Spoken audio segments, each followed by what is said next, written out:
So today's lesson is about archetypes.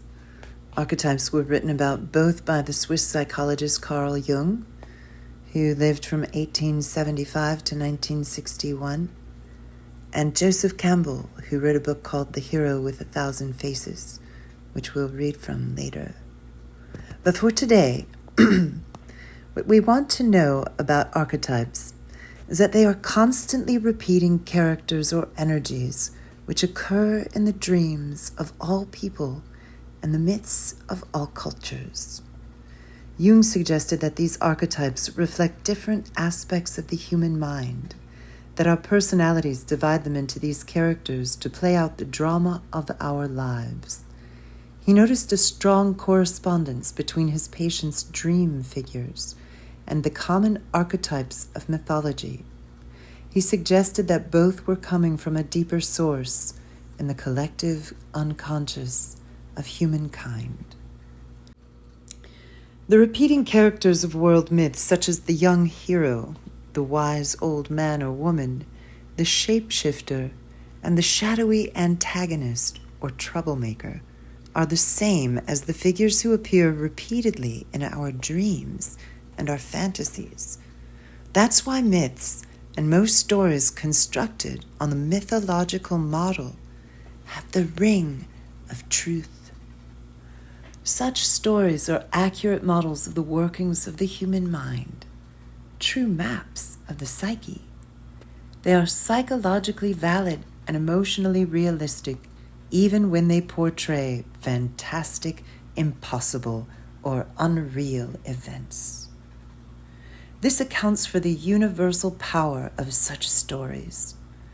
Stories built on the model of the hero's journey have an appeal that can be felt by everyone because they well up from a universal source in the shared unconscious and reflect universal concerns.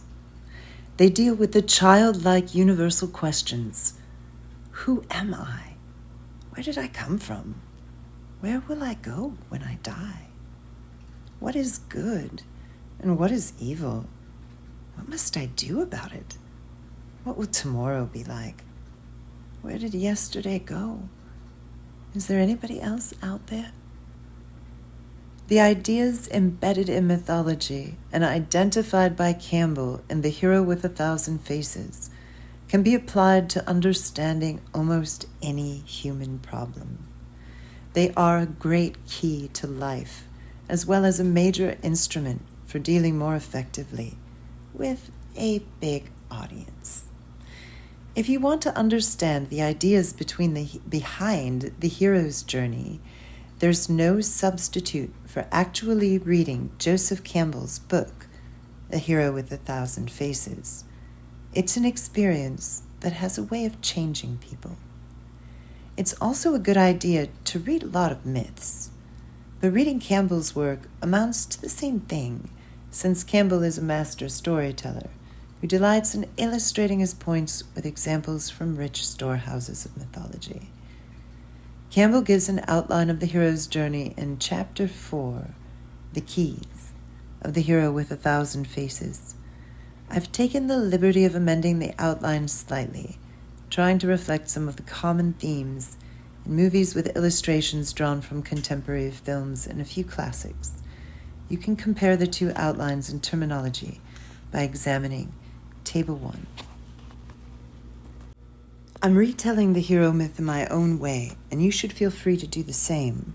Every storyteller bends the mythic pattern to his or her own purpose or the needs of a particular culture. That's why the hero has 1,000 faces. A note about the term hero. As used here, the word, like doctor or poet, may refer to a woman or a man. The hero's journey. At heart, despite its infinite variety, the hero's story is always a journey. A hero leaves her comfortable, ordinary surroundings to venture into a challenging, unfamiliar world. It may be an outward journey to an actual place, a labyrinth, forest, or cave, a strange city or country, a new locale that becomes the arena for her conflict with antagonistic, challenging forces. But there are as many stories that take the hero on an inward journey, one of the mind, the heart, or the spirit. In any good story, the hero grows and changes, making a journey from one way of being to the next, from despair to hope, weakness to strength, folly to wisdom, hate to love, and back again. It's these emotional journeys that hook an audience and make a story worth watching. The stages of the hero's journey can be traced in all kinds of stories, not just those that feature heroic physical action and adventure. The protagonist or the main character of every story is the hero of a journey, even if the path leads only into her own mind or into the realm of relationships. The way stations of the hero's journey emerge naturally, even when the writer is unaware of them. But some knowledge of this most ancient guide to storytelling is useful in identifying problems and telling better stories.